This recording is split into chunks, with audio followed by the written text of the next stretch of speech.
साथियों, conditional life जीना बहुत मुश्किल है। ये कंडीशन वो कंडीशन, ऐसा नहीं होना चाहिए, वैसा नहीं होना चाहिए, ऐसा हुआ तो ये हो जाएगा, वैसा हुआ तो ये हो जाएगा। भूमि पूजन करना है तो वहां करना है, शिलान्यास करना है तो कॉलम के नीचे करना है। अगर आपका कॉलम बनता है 20 फीट गहरा तो उसके नीचे जाकर करो उसका शिलान्यास। कुछ जाता नहीं कहने वाले का, बताने वाले का, लेकिन समस्या तो आपके सामने खड़ी होती है ना। और कोई गलत नहीं है, होना भी ऐसा चाहिए, लेकिन आपने सुना होगा जहां चाह वहां राह। डॉक्टर आनंद भारद्वाज आपकी चाह के लिए एक राह दिखाने के लिए आए हैं। आपको बताएंगे कि जब भूमि पूजन और शिलान्यास आप करते हैं तो आपके सामने कहां जाके अड़ंगा फंस जाता है, क्या गलत क्या ठीक। आज इसी वीडियो में आपको बताऊंगा मैं 3-4 ऐसी बातें जिनका जानना आपके लिए बहुत जरूरी है।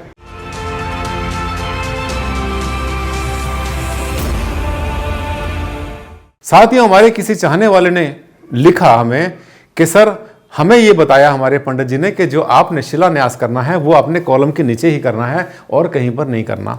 मेरी समस्या क्या है? मेरी समस्या यह है कि वो जो कॉलम है कम से कम 15-16 फीट गहरे में जाएगा। जमीन थोड़ी सी नरम है वहां पर, और मुझे जो मकान बनाना है वहां पे 5 मंजिल खड़ी करनी है।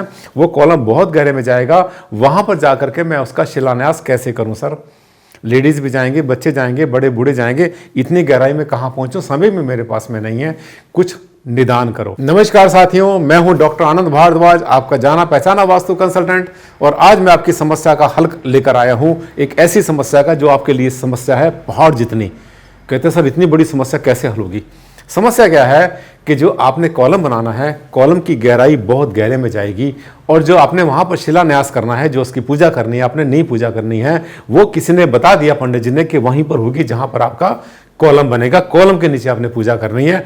15-16 फीट गहराई का पहले वहां गड्ढा खोदना है, उसके बाद उतरने की जगह बनानी है, उसके बाद वहां पर आपको करना शिलान्यास। क्या ये जरूरी है? कितना जरूरी है? लॉजिक क्या इसके पीछे, कारण क्या और सच्चाई क्या, और आपके पास इसमें आगे बढ़ने के लिए और इसके निदान निकालने के कौन कौन से तरीके मैं आपको बताऊंगा। एक लॉजिकल तरीका इसका कैसा होना चाहिए। आइए आप देख रहे हैं टॉपिक। जब ऐसी कंडीशन हो जाए जबकि आपके कॉलम बहुत गहरे में जा रहा हो या आपका कोई भी जगह बहुत नीचे में हो, वहां पर जाकर के आपको शिलान्यास करना पड़ता है, लेकिन वो करना आपके लिए आसान नहीं होता। असंभव तो जीवन में कुछ भी नहीं है। अब क्या करेंगे? देखिए, आपने क्या करना है कि एक ये मेरे पास मेल आई थी, आपके सामने मेरी मेल खुल गई है। ये हमारे चाहने वाले किसी क्लाइंट की किसी सब्सक्राइबर ने भेजा था हमारे पास में। मैंने उसकी आइडेंटिटी को अभी हाइड किया हुआ है, अपने मेल पर लिया हुआ है। अक्सर ऐसी करता हूं मैं, किसी का जो है नाम, पता, एड्रेस या किसी की ईमेल आईडी मैं आपके साथ में पब्लिकली शेयर नहीं करता हूं। ये मेरे अपने प्रोफेशन के एथिक्स भी हैं। अब देखिए इन्होंने क्या कहा। इन्होंने कहते हैं कि हाँ, ये 9 फीट गहरे में 9 फीट गहरा है जो लेवल इनका जमीन का है। कुछ तो गहरे में जमीन है, उसके बाद में 9 फीट गहरा और भी है, यानी लगभग 15 फीट गहरे में जाएगा इनका कॉलम।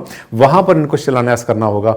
भूमि पूजन कैसे करेंगे, कहां करेंगे, शिलान्यास कैसे करेंगे, ये आज हम बात करने वाले हैं।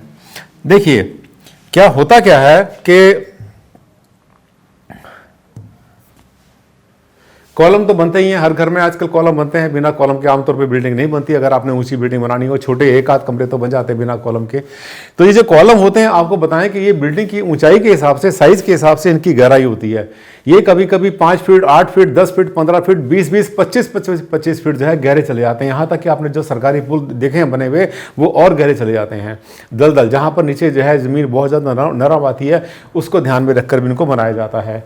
अब ये जो कॉलम बनते हैं, ये कॉलम की गहराई कहाँ पर, लेकिन आपने ये पढ़ा, ये सुना, और सबने ये कहा है कि ये जो चीज़ है जो हम शिलान्यास करते हैं, इसमें जो है 5, 7, 11 जितनी ईंटें हैं, हर किसी का तरीका अलग होता है। 9 ईंटें दबाते हैं इसके अंदर, जिसमें नाग नागनी का जोड़ा रखते हैं। तो उसकी गहराई जो है वो होना कहाँ पर चाहिए? सच में होना चाहिए वहीं पर जहाँ पर के बिल्डिंग का पार्ट है। मेरी बात को ध्यान से सुने ना, मैंने एक वर्ड बोला है भी, जो बिल्डिंग का पार्ट है, जो बिल्डिंग का हिस्सा है, वहां पर आपको जो है शिलान्यास करना है। और बिल्डिंग का हिस्सा आपको बता दें कि ये अकेला कॉलम ही नहीं है, वो जगह भी बिल्डिंग का हिस्सा है जहां पर दीवार बननी है।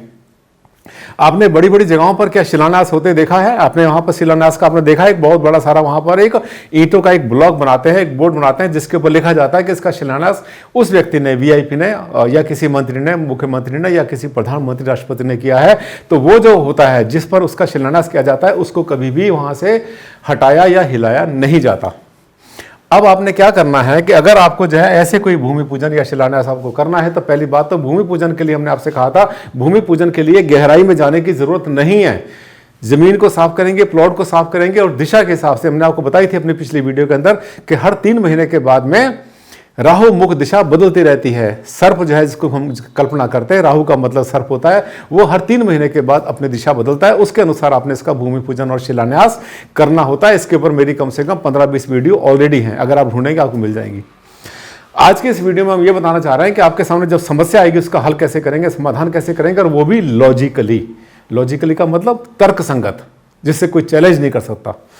अब देखिए, ये जो कॉलम आप बनाएंगे, इस कॉलम में आपने क्या करना है कि इसको, ये आगे चल के बनने हैं कॉलम, इसकी जो गहराई है वो तो बहुत ज्यादा नीचे पहुंचेगी, गहराई तो उसकी बहुत ज्यादा नीचे में पहुंचेगी।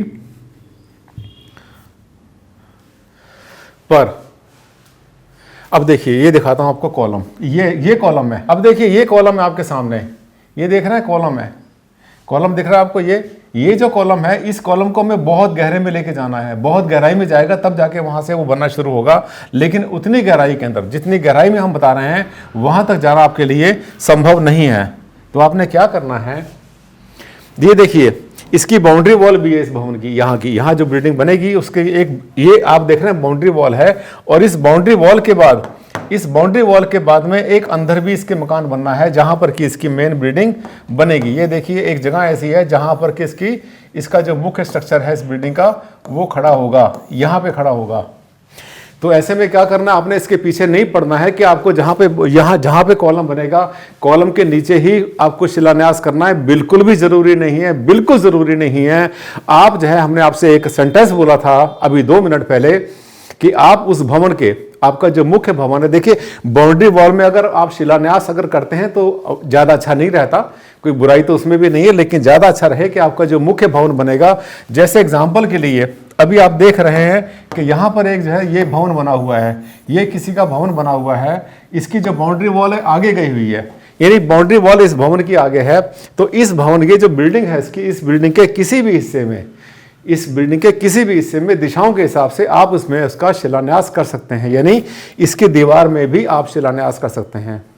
कॉलम में तो कर ही सकते हैं, वो तो है नियम, लेकिन साथ साथ आप दीवार में कर सकते हैं। प्लिंथ लेवल जहां पर आएगा वहां भी कर सकते हैं। और अगर बहुत बड़ी बिल्डिंग बना रहे हैं तो एक अलग से ब्लॉक बनाकर भी खड़ा कर सकते हैं। मेन पर्पस ये होता है कि जहां पर आप शिलान्यास करते हैं वहां पर आपको नाग नागनी का जोड़ा चांदी का दबाना होता है, वही इसका विधि विधान है। और बाकी कोई भी तरीके से करें, हर तरीका अलग है, हर तरीका अच्छा होता है, कोई तरीका बुरा नहीं होता। लेकिन जब वहां पे आप कोई कहीं पर आपने अगर शिलान्यास किया हुआ है तो उसको ध्यान रखें कि कोई भी व्यक्ति, चाहे वो वहां पे वर्कर्स हैं, काम करने वाले हैं या कोई भी है, उसको गलती से वहां से हिलाए नहीं। क्योंकि अगर वो हिला देगा उसको, तो वो आपकी जो पूजा है, उस भवन की जो है, जो आधार है, वो हिल जाएगा और वो खंडित हो जाएगा। मैंने आपको बताया, समस्या हल की कि कॉलम के नीचे ना बनाकर, अगर मजबूरी पड़ रही है, कॉलम बहुत गहरा जा रहा है और आपके पास समय नहीं है। दूसरी बात क्या है कि जब उसकी शिलान्यास करेंगे तो बड़े बूढ़े भी आएंगे, बच्चे भी आएंगे, लेडीज भी आएंगी। इतनी गहराई में कहाँ उतर के जाएंगे, कितना गहरा गड्ढा करेंगे। तो अपने लिए आप समस्याएं खड़ी मत करो, रोड इकट्ठे मत करो अपने लिए, आप रुकावटें खड़ी मत करो। आपको बता देते हैं कि वो जो है, वो उस भवन का कोई भी हिस्सा हो सकता है, चाहे वो कमरे की दीवार हो या पूजा स्थान का कोई कमरा हो की जगह हो, या फिर उसके जो बिल्डिंग की दीवार हो। और हाँ, अगर वहां पे कोई टॉयलेट आ रहा है, वॉशरूम अगर कहीं पर आ रहा है, तो उस दीवार से थोड़ा सा हट जाना चाहिए, 2-4 फीट ज्यादा अच्छा रहता है। भूमि पूजन या शिलान्यास कभी वहां अवॉइड करना चाहिए जहां पर आगे चल के आपका वॉशरूम, टॉयलेट यानी शौचालय आपका बनना है। छोटे से वीडियो में आपको मैंने एक तर्क संगत बात बताई और मैंने आपकी बहुत सारी, आपके नहीं बहुत से लोगों की, सबकी समस्या को हल कर दिया जहां पर जाकर आप फंसते हैं। साथियों, लॉजिकल चलेंगे तो साइंटिफिक रहेंगे, साइंटिफिक चलेंगे तो ऑथेंटिक रहेंगे। यही है मेरा तरीका समझाने का और बात करने का। मुझे उम्मीद है आपको मेरा वीडियो बहुत पसंद आया। और हाँ, आपने तो अब तक सब्सक्राइब कर ही लिया होगा मेरे चैनल को, इतने प्रभावित हुए होंगे। और अगर आपने नहीं किया तो अभी कर लेना। और हाँ, इसको लाइक करना मत भूलना। आपको, मुझे पता है कि ये वीडियो आपके लिए बहुत ज़्यादा काम का है और ये ज्ञान सबको मिलना चाहिए। सोशल मीडिया पर शेयर करना मत भूलना। अच्छी नॉलेज है, लाइन से हटकर है, और ये ऐसी नॉलेज है जो कि आमतौर पे आपको नेट पर नहीं मिलेगी, और ये है बहुत ज़्यादा बहुमूल्य। अगले वीडियो में फिर आपसे मुलाकात करता हूँ, तब तक के लिए दें मुझे विदा। नमस्कार।